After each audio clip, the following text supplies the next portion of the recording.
Daily Detroit is brought to you by the community. Support our work at patreon.com/dailydetroit.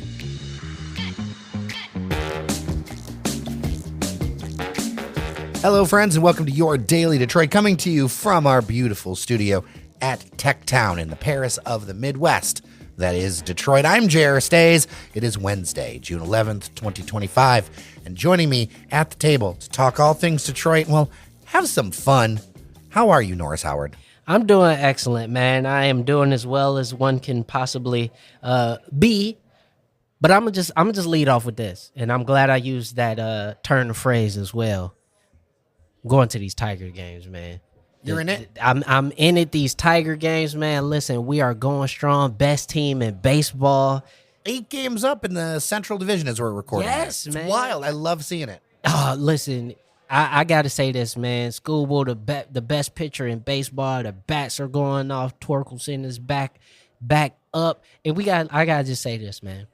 I was one of the biggest Javi Baez critics on the planet, and this man has revitalized his whole career in the span of like 2 months. All right, he's going crazy, and I can't wait to go to another game. I've been to 3 or 4 already this season. And, like, I plan on going to, like, 10 or 11 this year. All right, I need your help then. This weekend, I am going to my first game of the season. Let's go. Against the Reds, and I love seeing the vintage team. Yeah, listen, anytime we play, like, an old National League team or, you know, just any of the legacy teams from way back in the day, you know, like, if the logo is just a letter. A letter, or has one of those, a history of having one of those, like, humanoid characters. Yeah. Because the Reds, I think, wasn't it like a man baseball? Yeah, it was a man ball. Man ball. It was a man ball. The man ball. Yeah. But you gotta love it, man. The Reds, old team. All right, what are 2 or 3 things that I need to look forward to? Because you know what? I didn't go last year, so I am 2 years out. Let me know. Yeah, so I think one of the main things is, for me, I actually really enjoy, it doesn't matter where I'm sitting, I actually really enjoy going to that left field. There's a bar out in left field where the bar is literally like right there outside, and you sit at the bar, you turn around, you watch the game from left field. I really love going to that bar, so I would say it's right under the scoreboard. So if you just walk under the scoreboard, you'll see the bar right there. Okay, because I remember the Pepsi porch and stuff like that over on right field, but there's something over in left field. Yeah, the Pepsi porch, gas, don't go over there. Like, it's always too many people, too much going on, and like one person is always one Coors Light away from falling off the Pepsi porch, right? So go over to that left field bar, way more chill. You can walk right up to the gate, lean over, watch the game. It's dope. So I love that.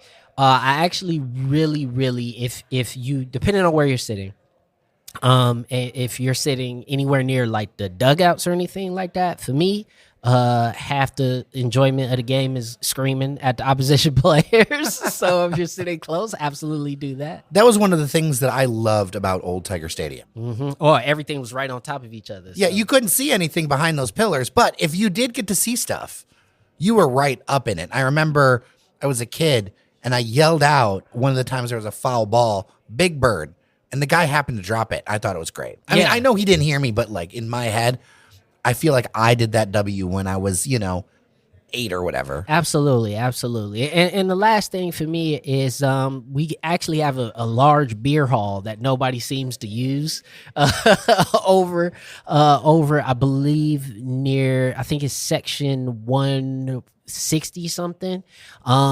Check it out. If you're a beer drinker, you should do that as well. Meet Norris Howard in the beer hall. I'm only there for a hot second. Listen, I'm a sports fan, okay? I'm the type of person, I'm gathering all my stuff when I need to. As soon as I come in and I'm sitting, I'm probably not moving till the 5th inning. Now, I would love to do this. I don't know how to make this happen, but I would love to do like a Daily Detroit baseball outing. We absolutely should, man. We absolutely should. Just get everybody together, see if we can get a nice group rate. And a group rate. There you go. I imagine Engineer Randy with just the line of daiquiris. Yeah. The frozen daiquiris. Yeah. Nah, for me, it's hot dogs and beer, man. Hot dogs, peanuts, and beer, old classics, man. That's what you eat at the ballpark. And you know what else you get? What I think is the best version of Little Caesars pizza. Oh, the big slice. The big slice. The big slice. Half a pizza in one slice. I am looking forward to it. It's been a while, and I can't. I mean, I've been such a baseball fan for so long. Yeah. I feel like it's been quite the dry spell. It's because we've been bad for a long time. That's true.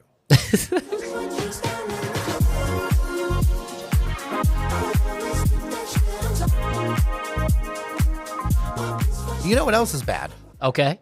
Well, the mistake that a truck driver made, spilling 700 gallons of oil in what I think is the most Detroit accident ever. 700 gallons of oil for better made potato chips was spilled near the factory there. I'm going to say off the bat that none of it got into the sewer system and nobody was hurt.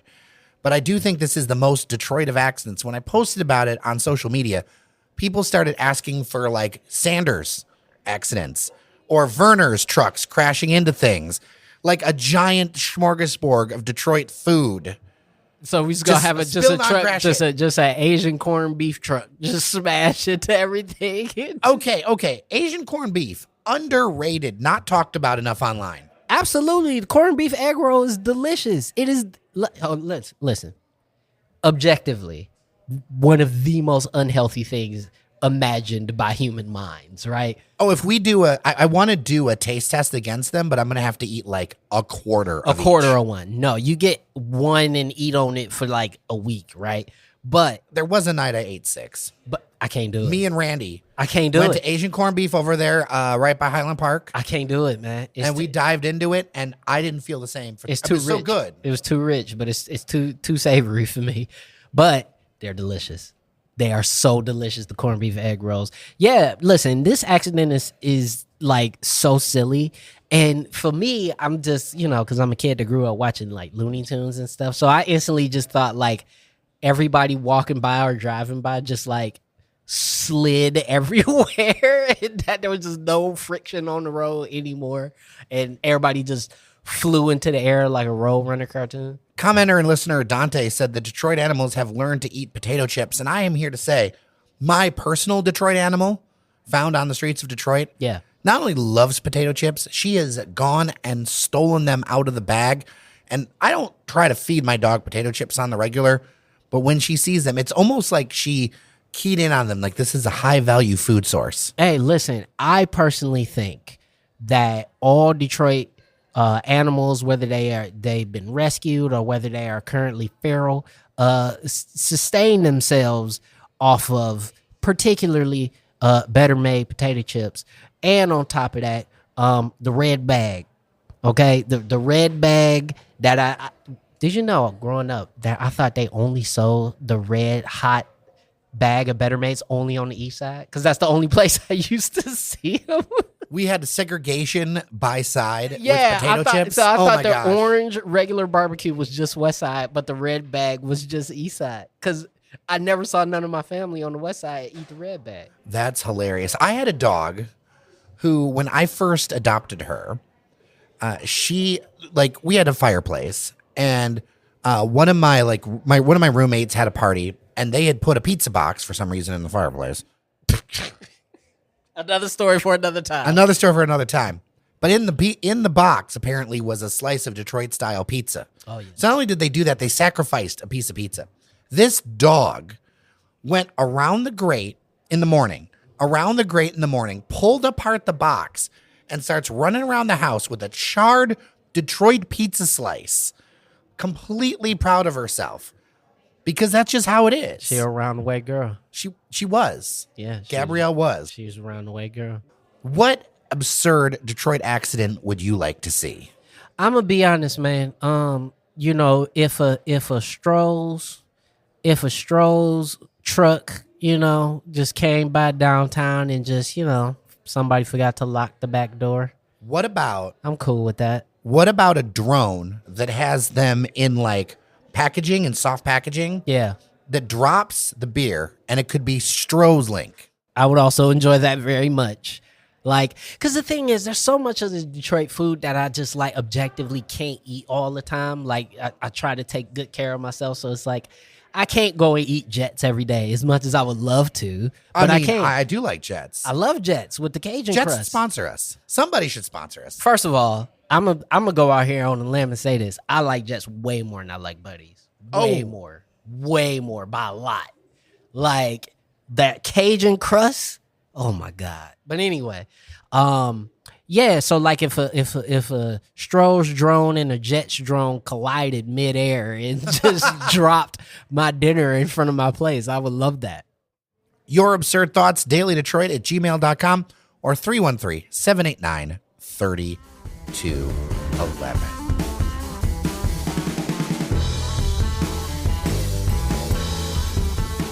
All right, it's summertime, and there's a lot of change happening here around town. You know, you haven't heard Devin O'Reilly on the show in a minute because he's got a new job. He will be back. Yes. We love Devin so much, but he is, after Mackinac, he's got a new job, getting adjusted. I think he'll be back next week. Awesome. I am in the middle of moving. Yes, you are. There is so much in my inbox of people interested in Detroit. There's a momentum that's definitely there. And one of the things that comes with this momentum is that I end up fielding a lot of questions about where to move in the city or where to visit in the city. Yeah. And I think we should have a more nuanced discussion about not just East Side and West Side and where those red bag chips are, but something I realized. I'm moving in, my partner over on the East Side, and they were like, this place feels like an almost different city. Now, to be clear, they lived in Palmer Park before. They lived in the city before, and they've lived in the suburbs. Being on the East Side feels like a completely different experience to them. Because it is. It's a different city. And I was thinking about it, the difference between the North End and where I'm landing on the East Side. I'm thinking about the difference between the North End and when I lived in University District or when I lived in North Corktown. And I think we need to have a more nuanced discussion than two Detroits. Absolutely. There's like 7 Detroits. So for me, like when I break this down, I think about this. There's multiple cities that are within the city of Detroit, right? So obviously you have what I like to call the golden triangle of downtown, Corktown, Midtown, right? Those even have different feels amongst themselves. Oh, for sure. By like a lot, but there's a lot of the energy. Lafayette Park has a very different feel than Corktown, right, for instance. But the energy is shared between those three a lot. There's a lot of overlapping. Obviously, people are going to Corktown, they're going to the games, they're doing this, a lot of shared energy. Whether it's like that shared energy kind of doesn't really spill over into Lafayette Park. Well, you got the Mies van der Rohe that everybody knows, and then a bunch of others. There's also a brand new dog park over there, by the way, just opened. Absolutely beautiful, right across from the Rivertown Mire. Feel like there are multiple areas of the city and multiple modes of the city. And I say this in the spirit of being useful. Yeah. Because I think what a lot of people will do is they'll open up a map and they'll be like, oh, I can afford this, or this is where I want to go. Mm-hmm. And the thing is that when you land here, you need to do a lot more listening than talking. Absolutely. And even before you land here, do a little bit of a vibe check to be what is going to actually fit with what you want. 1,000%. Because there is such a difference between, as I said, even my own personal experience, University District and say North End. Oh, huge difference, right? Listen, Brightmoor and Rosedale are 2 miles apart. 2 miles apart, okay? And they could not be more different in terms of neighborhood. I don't know the neighborhood name off rip, but when I went to see Kev on stage at Greater Grace. Mm-hmm. So, like, that's like almost like Old Redford, 5 Points, like Telegraph 7 Mile. Yeah, Telegraph and 7 Mile, yeah. Like Burt. Yeah. But the layout of the homes and the way they were put looks like a lot of the suburbs you would see just on the other side 8 Mile. It didn't feel, it was the city, but it didn't feel like when you say city. No, that is right, built, where that it's is like, built like a suburb. Right. So I feel like there are kind of maybe, and we can go back and forth on this, maybe 5 residential modes. Okay. In the city. And I'd love to hear your feedback because this is an incomplete list. Okay, let's get it. All right. So, 5 modes that I have. Okay. Hoodstead. Absolutely. So, Hoodstead is something where you got that house and you bought some of them side lots. Yeah. Or you are 1 or 2 houses on the block. You and your block captain are holding it out. Yep. People love each other. I think it's a great way to be. I've lived in a hood. Like, it is a great thing, but there may be an urban garden. Some urban gardens. Or some bees. There could be a beekeeper in the hood. And I see this in my new neighborhood, a lot of fifth wheels. Yeah. A lot of fifth wheels, without a doubt. Yep. Okay? Hit is when there is, like, there's a few places over by, like, the plant over by the Jefferson plant, some other places hit. That means there's like a tree through the door. Yeah, like this home has not been attended to in many years, and it's probably already been stripped of copper and all that kind of stuff. It's not looking too good. And these modes can actually exist within the same neighborhood, like a block away from each other. They tend to, because you got to look even beyond the neighborhood level and go block by block and be like, where am I landing? All right. So when I would merge into two things, I'm going to merge into one. I'm going to call it and hippy dippy. Okay. So like you look at a place and you go, I wonder who lives there. Because you look at the outside and you're like, this is an art project. Yeah. Like there is that spot that's over by Claremont and Second or something like that, where there's the porch has been completely turned into a solarium. That makes no sense. There's a lot of that beautiful over there by like Claremont, in between like Second and Rosa Parks right there, and then like core cities like that a lot, where you'll just drive down the block. Like, what is this building? And you'll be like, bro, what? There's a building in Core City that literally is. It's like a mini castle. It's like a miniature castle. There's the castle that's the old police station, and just 2 blocks from there's the Quonset huts. Yes. That fits under and hippy dippy. And you're like, what? What is this? What have you done? Yeah, and there's a lot of that. And I'm not mad at it. No. I think it's part of the fabric of Detroit. No, and then you got various tiny home projects that have popped up across the city. Yeah, so that would fit under the The And not, there's 2 huns. There's this like, and then there's, Right, like the tone matters too. Yeah. And a place can be the but completely kept up. Exactly. And I appreciate that. This is not about desolation. Right, that's part of the beauty of living in the city in my mind. And if you move here, leave the alone. Yeah. In my mind, because they've been here a long time. And they done got and real if they're not creative. bothering you, if they're not just be fine. I would say another one is the suburbs, but not. See, and that's going to be, a long line among your 8-mile corridor. So you're talking a lot about your Sherwood Forests and your Palmer Parks and, homes you might typically find somewhere, in Livonia or really Farmington in some cases. Well, I think especially with the tract homes, not as much in like Palmer Parks, which is kind of like stately. Yeah. Some of that I would say is like the stately mansion kind of thing. Yeah. A lot of places, especially I think on the west side and some of the east side, where it's like this home would be exactly the same if you dropped it in Madison Heights. Yeah, and the street grid is that way. East English Village, a lot like that. Like if we picked this house up and dropped it just like 3 miles north in East Point, it'd still blend. Same house. Right, and that aligns with my experience over, say, by Greater Grace. Yeah. Where I had to park quite a ways away, and I'm like, oh, this could be anywhere in There's a lot Detroit. of that. There are actually more, I believe, in my opinion, there's more neighborhoods like that than not. There are more neighborhoods in Detroit, particularly on the west side and the northern part of the east side, that are like that than not. And a good way to tell that is look at the acquisition time when they became part of the city of Detroit. I call it like the 1910 line, but there's other ways you can look at it, especially because some of this bends on the east side a little bit when you go by Jefferson Chalmers. But the older part of the city, that's more of the streetcar grid, is going to have more of like your city urban feel. Yeah. And then you go farther out to the west side when it was acquired in the 20s, some of these neighborhoods weren't laid out till World War II. Yeah, exactly. Like your Brightmoors and that came in your like late 1930s, early 40s, like industrial boom, second industrial boom. Because I think the house I grew up in was built in 1942. If you got a pink tile house in the bathroom, 1940s. And then the last one on this list, collegiate and corporate. Oh, yeah, and that's going to be your majority of your Woodward corridor down here, where you're going to have a lot of, college kids that are at Wayne or CCS and stuff like that, and they're going to be matriculating through different areas of the city, and then your corporate stuff, which you got corporate-sponsored developments, and then downtown, of course. Right, and maybe I should add the heritage line to this, right? Because you think about Corktown, right? There's definitely a lot of corporate and collegiate there, but there's also a lot of the, heritage, older... And then you also got some of the Yeah. There's a whole mix of things over there. Yeah, and it's really interesting too about that. And then also, in my opinion, you throw in something like Southwest Detroit, which has all of these all in one. Oh, for sure. Southwest has all of these in one neighborhood. And listen, I think all of that is fantastic. And I think it's important to kind of realize, like, when you're coming to the city and you got people here, you got family here, they want to take you into the neighborhoods, show you where grandma grew up, or, show you which new house that they just bought. Just go in with the understanding that, like, not every block is created equal in Detroit. And they're going to have different dynamics depending on what they've been through in the last 10, 15 years. Get to know your block captain. Absolutely. They will tell you all kinds of stories. Oftentimes you can find them on the most meticulously kept.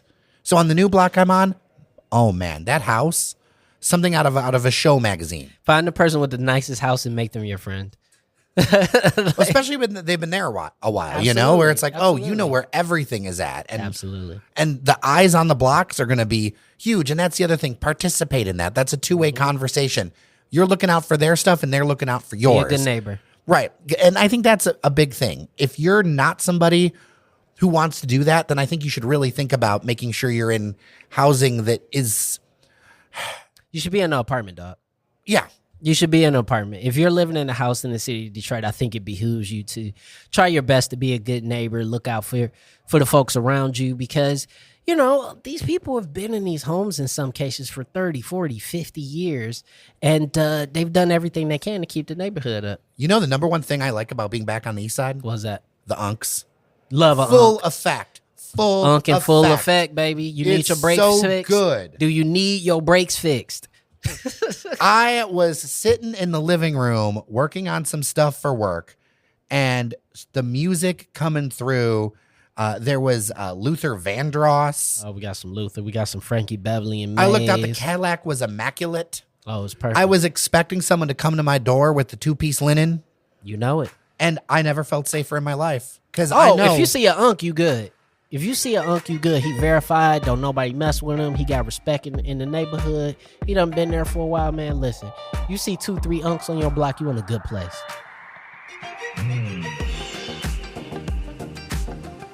All right. Well, with that, we are done with today's episode of Daily Detroit. Thank you so much for listening. Thank you so much to our members on Patreon, patreon.com/Daily Detroit. Your local support really does help. It makes this thing go.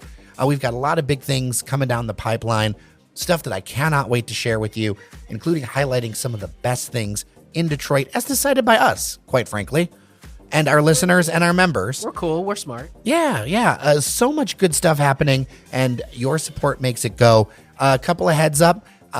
Coming up soon, I will have a date for you. We're going to be doing a yard party in the back of the old Miami and live show. That's right. So that's going to be a lot of fun.